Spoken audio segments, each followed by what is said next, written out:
Hey guys, how's it going? Hope you're doing well. My name is Crown, and today I'm going to read you some very interesting stories that I hope that you're gonna love. And now, without further ado, let's go!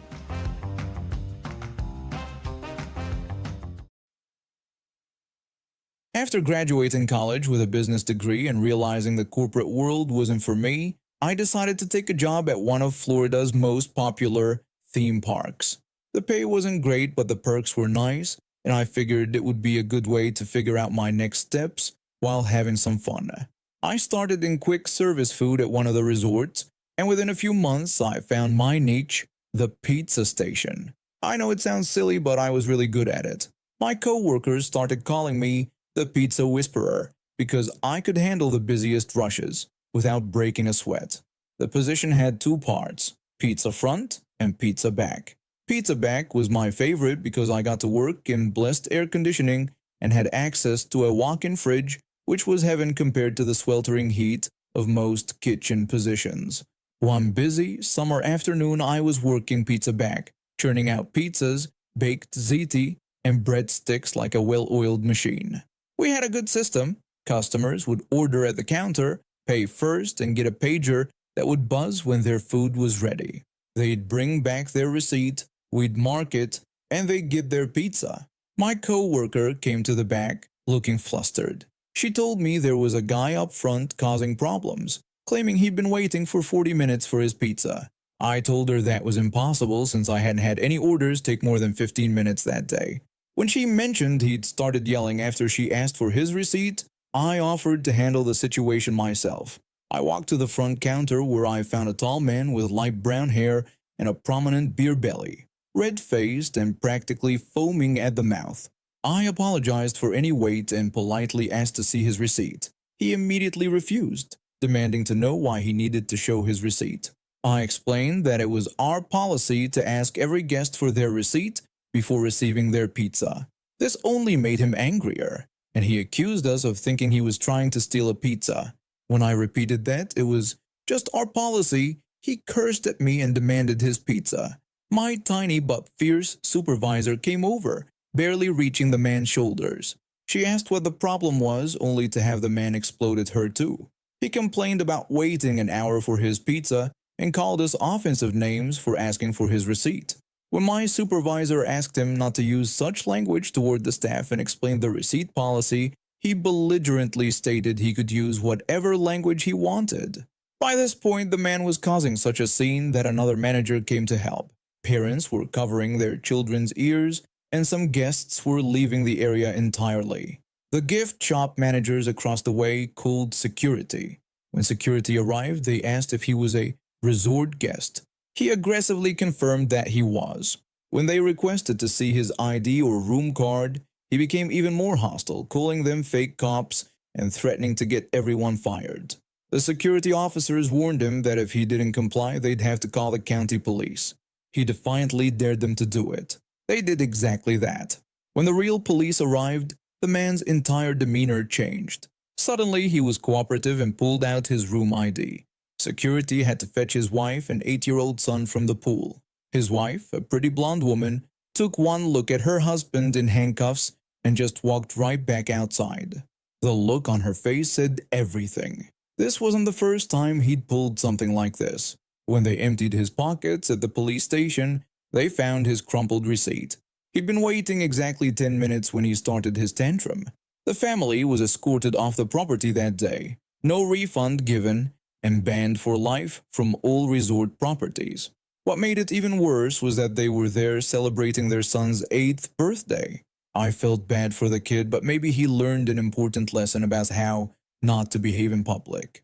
Later that evening, his wife came back alone to get their belongings. While she was waiting for security to escort her to their room, she approached the counter. She apologized for her husband's behavior, explaining that he'd been stressed about losing his job, but acknowledged that wasn't an excuse for how he treated us. When I thanked her for the apology, she confided that she'd been trying to get him to attend anger management sessions, but he kept refusing. She hoped this incident might finally be the wake-up call he needed. She left with their bags, and I never saw them again. Though sometimes when I have a difficult customer, I think about that man and his crumpled receipt, and how a 10-minute wait for pizza led to him being banned from his son's favorite vacation spot for life. I'm a developer who was born with a condition that affects my mobility. I use a wheelchair to get around, but that hasn't stopped me from building a successful career in tech. Last month, I was at Chicago O'Hare Airport, waiting for my connecting flight to San Francisco, where I was supposed to give a presentation at a major tech conference about accessible software design. My flight was delayed by 2 hours, which wasn't ideal since I had to make last-minute changes to my presentation. I was sitting near my gate focused on my laptop when this whole drama unfolded. While I was typing away, this woman and her kid, probably around 10 years old, sat down across from me.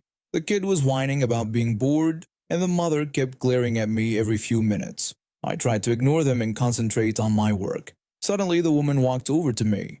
She demanded that I give up my laptop because her son needed entertainment. I tried to explain that I was working on something important, but she wouldn't listen.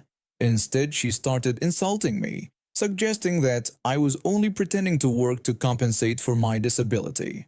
I was shocked. Before I could respond, she actually reached out and grabbed my laptop right off my lap. She declared that her son needed it more than I did, adding that since I was just sitting there, I couldn't do much else anyway. I protested, telling her it was my work computer and that I needed it for a presentation, but she ignored me. Her kid looked uncomfortable, but she was already handing him my laptop. She continued to berate me, saying I should be grateful that I was even allowed to travel by myself. At this point, a businessman who had been sitting nearby stood up and intervened.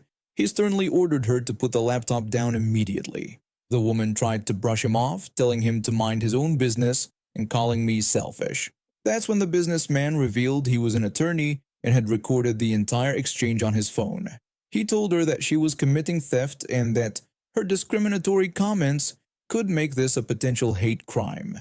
The woman's face went pale. The businessman then told her that security was already on their way, as he had pressed the emergency button on his phone the moment she grabbed my property. 2 security officers arrived within minutes. The businessman showed them the video, and I explained my situation about being a speaker at a tech conference and needing my laptop for work. The woman tried to defend herself, claiming she was just borrowing it, but the security officers weren't buying it. They told her she needed to come with them. Her kid started crying and she finally cracked. She tried to back down, saying I could have my stupid laptop back and that she was just trying to help her son. The security officers told her that she was still coming with them, as theft and harassment were serious offenses. When they led her away, the businessman helped me check my laptop for damage. Thankfully, it was fine. The kid was taken to customer service to wait for another family member to pick him up, as his mother was being detained. The businessman stayed with me until the situation was resolved. Turns out he was also heading to San Francisco and worked for a law firm specializing in disability rights. He gave me his card and offered to help if I wanted to pursue legal action. I did press charges. The woman was charged with theft and harassment with discriminatory intent. She ended up with a hefty fine, community service hours at a disability support center, and was banned from the airline for 1 year. My presentation at the conference was a huge success, and I even added a small section about this incident to highlight why accessible technology and education about disability rights are so important in today's world. The businessman and I still keep in touch. He's helped connect me with several organizations that promote accessibility in tech, and we're working on some projects together. A month after the incident, I received an unexpected email from the woman's son. His aunt had helped him write it, and he wanted to apologize for what happened that day. He explained that the experience had opened his eyes to how wrong his mother's behavior was, and he'd started learning about disability rights on his own. He even joined a school club that promotes inclusivity and accessibility awareness. It's amazing how one terrible afternoon at an airport ended up creating ripples of positive change in so many unexpected ways. I've been living in this small town for over 15 years now. It's one of those places where everyone knows everyone and change comes slowly. I had all my accounts with First Regional Bank since I moved here. My mortgage, savings, checking, everything. They weren't the biggest bank around, but their branch was right downtown, just a 5-minute walk from my house. Then came the merger announcement. First Regional was being absorbed by National Banking Corporation. At first, they promised nothing would change, but within 6 months, they closed our local branch. The closest one? A 30-minute drive away. They kept pushing their online banking services, saying it would be more convenient. And for the most part, it was. Until it wasn't. Last week, I needed to change the beneficiary on one of my accounts after my sister had a baby. Simple enough, right? I tried doing it online but kept getting an error message. Spent 15 minutes trying different browsers, clearing cache, the whole deal. Nothing worked. Figured I'd try again in the morning. Same error. So I took time off work and drove to their branch. After waiting in line for 20 minutes, I finally got to the counter. The customer service representative barely looked up from her computer when I approached. I explained that I needed to change a beneficiary on my account. Her response was dismissive. She simply told me that I could have done this online. That's when something in me snapped. I explained how I had already spent 15 minutes trying to do it online, had waited until morning to try again, and still got the same error, which was why I decided to drive half an hour for help. She just suggested that I could have called their toll-free number for assistance instead. I pointed out that coming to the branch was also an option for help. She persisted, saying that calling might have solved the issue. At this point, I had enough of being treated like an inconvenience. I told her that we could solve this another way, by closing all my accounts. That got their attention. The branch manager appeared beside the counter almost instantly. He tried to smooth things over by asking what the problem was. I explained my frustration about them closing my local branch, their faulty online system, and their staff treating me like an idiot for coming in person. I pointed out how unreasonable it was to spend an hour driving to and from a bank when I had several other options: Community Credit Union, First State Bank, Regional Trust, and United Savings, all just 6 minutes from my house. The manager tried to placate me, but I wasn't interested in their excuses anymore.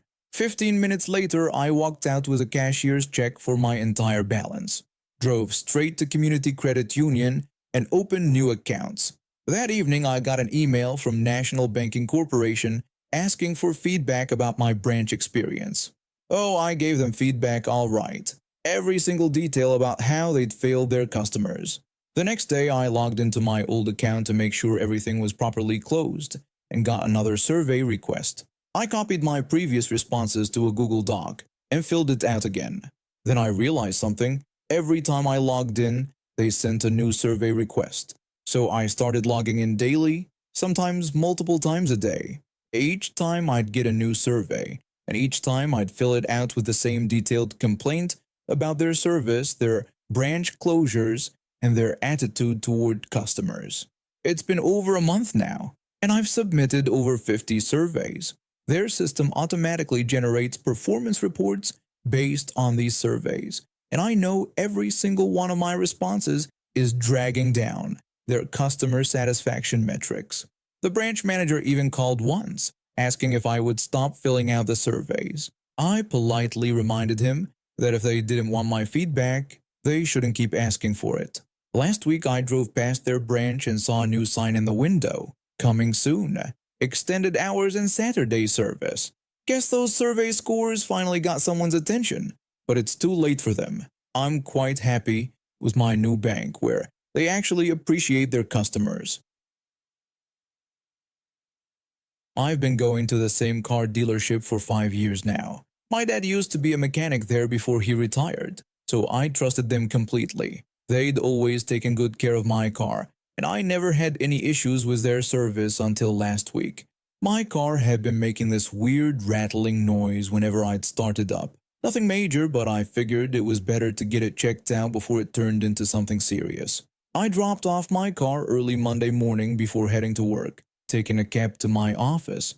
When I came to pick it up after work, the serviceman at the counter was someone I'd never seen before. He had this smug look on his face that immediately rubbed me the wrong way. I greeted him and told him I was there to pick up my silver sedan. He typed painfully slowly into his computer and told me they had fixed the rattling issue, which had just been a loose bolt in the engine compartment. He said that would be $85.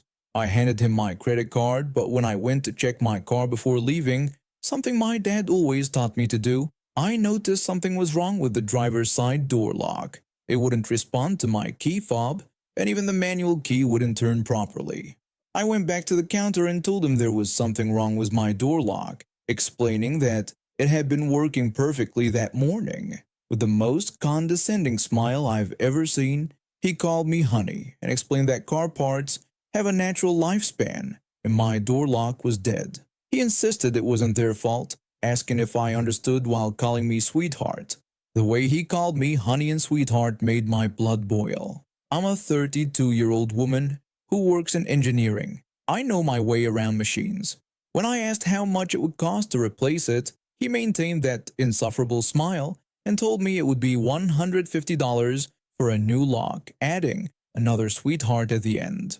Putting on my best confused expression, I asked him if my door lock was alive when I brought my car in that morning. He nodded slowly like he was talking to a child and confirmed that yes, it was alive then and now it was dead. That's when I decided to have some fun. I turned to the woman standing in line behind me, who was already looking irritated at how long this was taking. Speaking loudly, I announced that he had killed my door lock and wouldn't take responsibility. The woman's eyes widened and several other customers started paying attention. I raised my voice even more and declared that this man had murdered my door lock and was trying to make me pay $150 for one that was alive. A customer asked if that was true. Another customer turned to his wife and suggested maybe they should take their car somewhere else. A third customer was already pulling out his phone saying he thought he'd cancel his appointment. The serviceman's smug smile vanished as he watched three customers walk toward the exit. That's when the manager came rushing out of his office like his chair was on fire. The manager asked if there was a problem, and I explained that his serviceman had killed my door lock and was trying to make me pay for its funeral. Looking at the growing line of uncomfortable customers, the manager practically dragged me into his office. The serviceman followed, looking considerably less smug now. The manager said there seemed to be a misunderstanding and that he would look at my service record. He typed something into his computer and his face went pale. He revealed that one of their technicians had accidentally damaged my lock while working on the engine.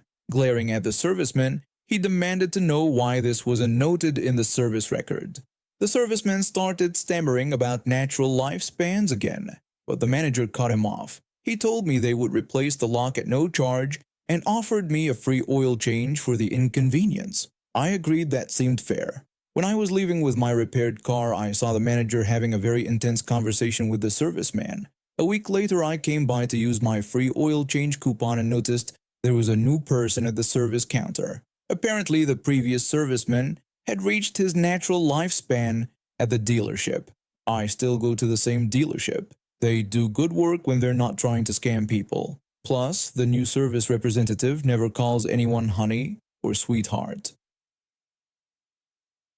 And now we have reached the end of today's stories. Thank you for watching, and see you next time.